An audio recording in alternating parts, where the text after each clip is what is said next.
So I'm back again with another Vivobarefoot shoe review. In fact, in today's video, I'm going to be sharing two pairs with you, and that is the Tracker Decon FG2 boot, as well as the Tracker Decon FG2 Low shoe. So let's jump right into it. Hi guys, welcome back to my channel and thanks for joining me. So if you're new here, my name is Meg. If you're already subscribed or you're familiar with my channel, then you may know that I am a big lover of barefoot shoes, and I've been wearing minimalist or zero drop shoes now exclusively for the past 2 years. So I've got two pairs to share with you in today's video. I decided to bring them into one video because they are quite similar. I also haven't decided which pair I'm going to keep, so I wanted a direct sort of side-by-side comparison so that I can make a decision later. I might not keep either pair, but I thought that it would be worth showing you both of them, even if I decide to return both or one of the pairs. So as always, I'm going to be giving you a brief overview of the materials used, the different characteristics of them, the different functionality of each pair, my reasons for buying them, and all that kind of good stuff. So let's get started. Okay, so I'm going to start with the Tracker Decon boot, and then I'll do the Low shoe in the second part of the video. So first of all, my reason for buying these is because I have been waiting for a long time, so probably over 2 years now, for a replacement pair of greenish, preferably, walking boots. And I actually happen to still have them, so this is the last conventional, mainstream, normal pair of shoes that I still own, that are still in my household. I don't have any other conventional or mainstream shoes left. I've sold all of them or donated them or handed them on. So this is the pair here that I've been looking to replace. These are a fairly generic Mountain Warehouse, which is a UK brand, pair of hiking walking boots. I've owned these for many years. I think probably a good 6 years I've owned these boots, and they are well worn. Obviously at the time I thought they were great, but now being an exclusive barefoot shoe wearer means that I need a replacement for them. I've done a lot of reviews of my latest purchases on my channel already, so definitely go and check out my most recent videos where I purchased a pair of, for example, Tracker High FGs, which is a brown hiking walking boot with a slightly higher ankle. So that was to replace another pair of conventional brown walking hiking boots that I had before. And then just for a side-by-side comparison, probably easier if I just show you one shoe. This is the comparison of the two here. So as usual in all of my barefoot shoe videos, I briefly share the characteristics of barefoot shoes if you're not familiar with them, but I don't want to go into too much detail about the, like I say, characteristics of barefoot shoes in this video, just because I've gone into lots of detail in previous videos. So you can see that they are much wider in the toe box.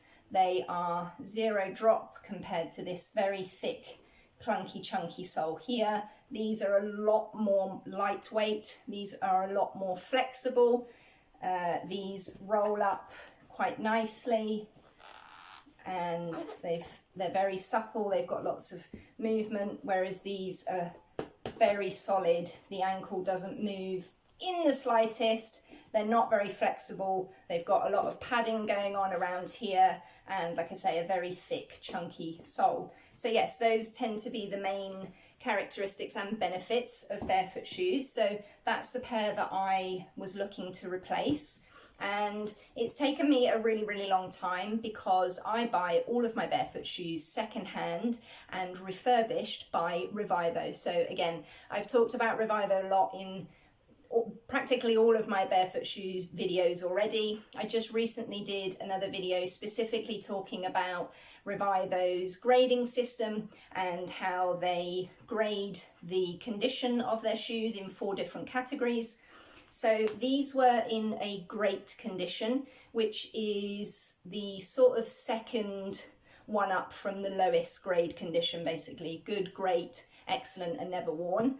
But for a great condition, these are actually in excellent condition, and I often find that that's the case with Revivo. These were £120, I think originally new on the main Vivobarefoot website where they sell their new shoes. I think they were in the range of £180, but I think they're currently reduced to 144. So these came in at 120. So as you can see, that's a huge discount. So these come in the colour sage green as well as the Low shoe. I bought them in the same colour. Green is my favourite colour. If you're familiar with my channel, then you may already know this. They come in, I think, 4 different other colours, so I'll pop those up on the screen here so that you can have an idea of what other colours they come in. But I would also recommend going and checking out Vivobarefoot's main website if you want a lot more detail about the shoes individually and if you want to look at the other colours that they do.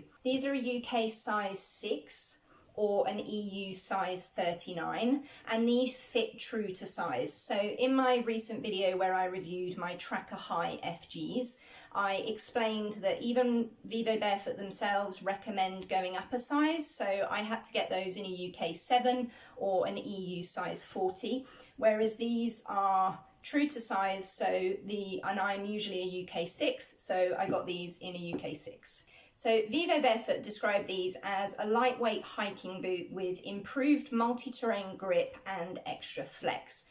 So basically the FG2 part of the name of these represents Firm Ground 2. So from what I can understand, they've basically brought out a new Firm Ground sole and they've given it the 2.0 name compared to the normal FG tread that they do, the normal Firm Ground generic tread that they do. I think this pair here, so I've got these for comparison in this video as well. So this is the Vivobarefoot Magna FGs. So yes, these have the generic FG tread, whereas these have this new and improved FG2 tread. So I'm hoping that you can see on camera the difference.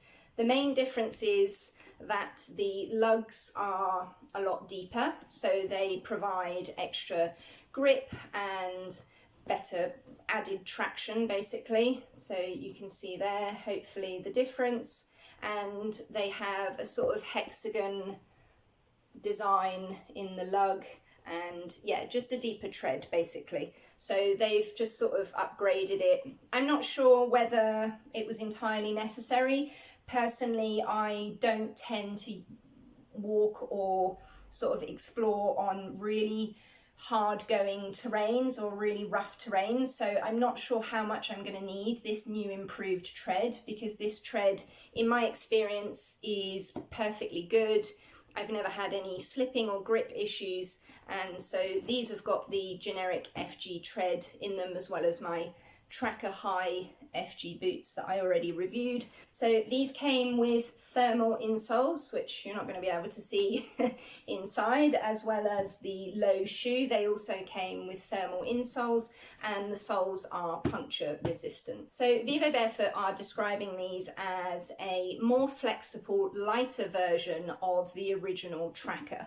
So I don't actually own a pair of the original Trackers. I sold them, and that's what I replaced my Tracker High FGs with. So I'll try and pop a photo of them up here if I can still find them. And basically I sold those, so that was the original Tracker.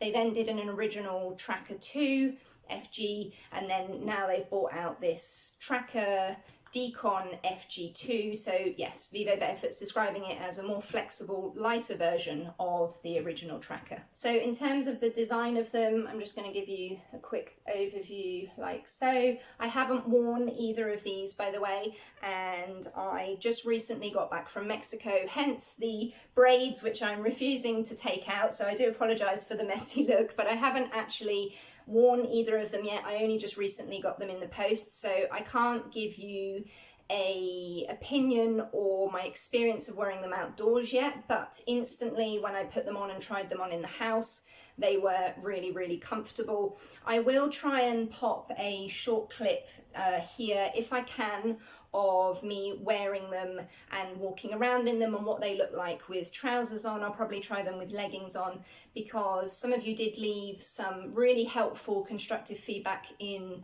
the comments section of my recent videos saying that it would be really helpful for you to see what they actually look like on. But just bear in mind that I only have my smartphone and a tripod. I don't have any fancy equipment and I don't have anybody who films for me, so I'll do my best to capture all the angles so that you can see what they look like. But yes, so I haven't worn them outdoors yet. but they were very, very comfortable the instant I tried them on in the house. And then the other thing that I wanted to say was my sort of comparison parameter, I'm not sure if that's the right terminology, but yeah, the sort of way that I am judging them at the moment, whenever I buy a new or secondhand pair of barefoot shoes from now on, is to try them on with toe socks. So I'm going to be doing a video in the upcoming weeks all about toe socks, which I've started to purchase only just recently, and I've been wearing them for the last couple of weeks now. This is sort of a forward step, I think, in my barefoot journey. It's sort of a natural progression, I think, to move over to toe socks away from conventional mainstream ones, seeing as I spend so much money on barefoot shoes and I've completely transitioned over to zero drop shoes. It sort of makes sense to wear toe socks as well, but I'm going to do a whole separate video about that. In particular, it's to do with the width of the toe box. So the reason for this is because just recently I sold 2 pairs of shoes that I showed you in my updated collection, which I did a couple of weeks ago. It's probably a couple of months ago now. I actually sold them recently secondhand on eBay because they were Vivobarefoots, because I found that they were beginning to feel a tiny bit narrow in the toe box. So don't get me wrong, Vivobarefoot shoes are barefoot shoes and they do exactly what they're supposed to. I'm a little bit biased when it comes to Vivobarefoot because I personally feel that they are the best brand at the moment out there. I'm not sponsored, by the way. None of my videos have ever been sponsored by Vivobarefoot. So this is all just my own personal experience and hard-earned money that gets me all of these shoes, and money that I've saved and sacrifices I've made. But yes, Vivobarefoot shoes are beginning to feel, some of the models are beginning to feel a little bit narrow. And I have spoken to a few people and I have seen a few comments online from other people sharing a similar opinion. So yeah, going back to why I'm using toe socks as a sort of parameter to figure out whether they're comfortable and wide enough is because I've just recently sold my Gobi highs and my Adis shoes. So I was feeling that they were a little bit narrow, and I tried these on with toe socks and they feel absolutely fine. They don't dig. I can't feel my toes, so they sort of stretch in toe socks and I can't feel them particularly on the little toe side. So that's a really, really good sign. So I'll give you a quick look around them here. I'm hoping that the light is behaving. I do always say in my videos, I apologise if it dips in and out. I haven't got any fancy equipment and there's a Velux right there, so it does sometimes affect the lighting, but I'm hoping that you can see them. So they're quite high up in the ankle, which I personally really like. I feel like it gives you good support, and also we aren't blessed with great weather in the UK. It's often cold and our summer months are quite short, so I tend to like a high ankle shoe. Makes me feel warmer and more protected. It works better with higher socks, obviously. And so yeah, I'd say they're quite high in the ankle. Just to give you a comparison to the standard Magna, a little bit higher. I haven't got my Tracker High FGs with me here, but they probably come up to about there, I would say. And then as a comparison to these, I think they're, actually it looks as though these are a tiny bit higher. But yeah, so the design of them I really, really love. The colour I am in love with. It's very difficult to find a green pair of outdoorsy walking, hiking shoes, in my opinion. I've found it very difficult. So the feature that I like the most about them is this sort of knitted ankle sleeve cuff that you can see here. So it's completely flexible up until that point, like so, which means it's going to give the ankle lots of freedom but also support at the same time. Try and pull this bit down here so that you can see. So this knitted sleeve, like I say, ankle cuff, it's probably my favourite feature of them.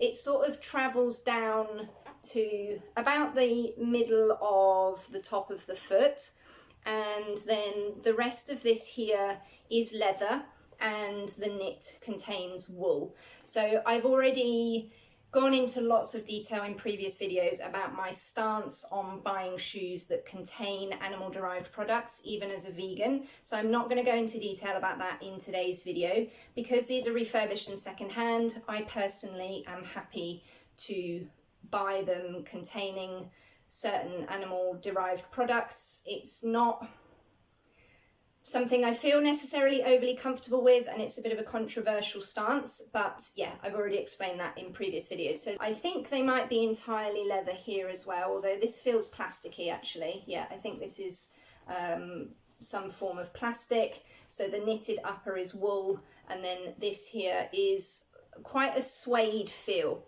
So with regards to material, the first thing that I always check when I buy Vivobarefoot shoes from Revivo is their waterproofability, or their water resistance. So I always do a tap test with them. Obviously, if they're purely fabric breathable shoes, for example, then I wouldn't run them underwater, but I run these under the tap, and I'll pop a photo up here so that you can see what happened.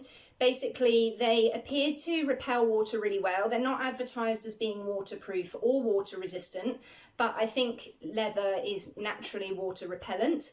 But what I will say is that once they hit the knitted part here that starts here, the water didn't go straight through, but I could feel from the inside that it was a little bit damp. Now, whilst they're not advertised as waterproof or water resistant shoes, so therefore I can't really expect much more from them, I am a little bit cautious about keeping them as the water would go through this knitted part. So like I said, whilst they aren't supposed to be waterproof, they are for me quite a hefty investment, particularly financially, and as they're replacing this waterproof old conventional pair, I really need them to sort of tick certain boxes. So they would be okay walking on wet surfaces, but I wouldn't recommend wearing them in actual rain or heavy sort of torrential weather. So this is going to be a deciding factor for me in terms of whether I keep them or not. The water resistance of them up until that point around there was perfectly fine, and there were no leaks in the seams. These have been refurbished impeccably, but that is something to bear in mind, that this is a material here that isn't water resistant. On the plus side, it does provide more breathability, and it does also mean that they're a lot more flexible than a boot that is entirely leather or entirely plastic, for example. So they have the Vivobarefoot logo here, which I like. They have the writing here on the side. I'm not sure if you can see that in the camera. They have the Walmart, is that right? I think that's right, logo on the side. The other thing that I really like about them is you can pretty much keep the laces in place. So I wouldn't say I'm a lazy person, but when it comes to boots, I do like to just be able to slip them on and off quite easily. I did struggle to put these back on with the laces entirely in place like so. So I did just have to unhook the top one here. Then I could slip my foot back in quite easily and then pop this back over like so. So in terms of convenience and ease of wear, they definitely tick those boxes. Like I said, the colour I'm absolutely in love with. I really, really like this sort of camo half design that's going on here on the sole. And as you can see, the soles are in immaculate condition. I always used to think when I first started buying from Revivo that they replaced all of their soles because they always turned up immaculate. But actually it just turns out that they do such a thorough job of cleaning them that they look new. But you can see there's a slight stain in one of the lugs there. So these are the original soles, but they arrived in immaculate condition. So the colour, the knitted ankle cuff sleeve thingy here, lots of flexibility, the construction of them, the height of the ankle, the fact that you can pretty much leave the laces alone, they're all things that are definitely huge pluses. Like I said, absolutely fine with toe socks. And yeah, this is the Tracker Decon FG2 in sage green. Okay, so moving on now to the Tracker Decon Low shoe. And they are very, very similar to the boot. I think the only difference aesthetically and in terms of the construction of them and the material is that the breathable sort of mesh part of them starts very, very low in the toe box compared to the boot. So again, these wouldn't be any good in the rain. They might be okay walking on wet surfaces like around this area, but yeah, they sort of follow a similar construction and composition of materials than the boot. They're basically the same shoe, except this is a walking ankle shoe and this is a hiking ankle boot. So again, sage green. These were also in a UK size 6 or an EU size 39. They fit true to size. I tried them on with toe socks. They're absolutely fine. They again have a nice knitted sleeve here that provides a nice amount of flexibility. They've also got a handy little toggle or pull ring on the back to make them easy to get on and off. You definitely don't need to touch the laces on these. These are really easy to slip on and off. Again, the same sole, absolutely immaculate soles. In fact, probably even better condition, although these are perfect as well. They have the same material composition, like I said. There is a bit of wool in them here, and they are also part leather, part plastic. The logos, we've got the white Vivobarefoot logo here, and on the back here, Vivobarefoot writing is on the sole. I'm not sure if you can see that. The condition of the shoe itself is perfect. They've got nice new thermal insoles as well, and they've also got this awesome almost camo part sole design here as well, just like the boot. So the only thing I would say in terms of comfort difference to the boots is that these feel a lot more supple, which is kind of logical really because of the knitted part going further towards the end of the toe, so forming a larger part of the shoe basically. So they are a lot more supple in that respect, and also the leather part of them here feels a lot softer compared to here. This feels a little bit harder, but they're still incredibly comfortable, like I said. Again, haven't worn these outdoors, but still really comfy with toe socks. To be completely honest with you, I'm probably almost certainly not going to be keeping these. I really just got them because I wanted to see if there was a huge difference between the two. I mean, obviously these are a low hiking shoe, whereas these are a walking boot, so obviously that's the biggest difference. But I was really looking for a green replacement pair of trainers or sneakers, and I was hoping that these maybe fitted the bill, but I'm not a massive lover of this design here personally. I understand the breathability aspect of them and the sort of benefits of that, but just for me personally, the style, it's not really a shoe that I would be willing to pay. Oh, by the way, that reminds me, these were £105, so it's not really an investment that I'm prepared to make for a pair of shoes that I don't love, whereas the boots, I absolutely love everything about them. So Vivobarefoot describe the Tracker Decon Low Firm Ground 2 as for outsiders who don't want to feel tied down. So it's less boot, means more agility in feeling. So we've brought the Tracker's classic hiking DNA to a low-rise trainer with a breathable, lightweight upper for added flexibility and a renewed outsole for strong grip on wild terrain. So yes, they've got the same tread, the same grip, and they're basically, like they say, just the characteristics of a Tracker, but just more lightweight and less material. So that brings us to the end of the video. I really do hope that you found it helpful. I hope that it may enable you to make a decision if you're new to barefoot shoes, or you were wondering whether to get a pair like this, or you were deliberating which one to go for. I'm hoping that I've given you some useful information today, and as always, let me know in the comments section if you feel I missed anything out, or if there's anything else that you'd like to know, or you have any other questions for me, and also to share your barefoot journey with me as well. I really love hearing from everybody that is either a novice or an experienced minimalist shoe wearer. As always, please make sure to give this video a thumbs up if you did enjoy it, and to subscribe if you haven't already. Your support as a small content creator really means a lot to me. In the meantime, take care and stay safe, and I'll see you soon. Bye.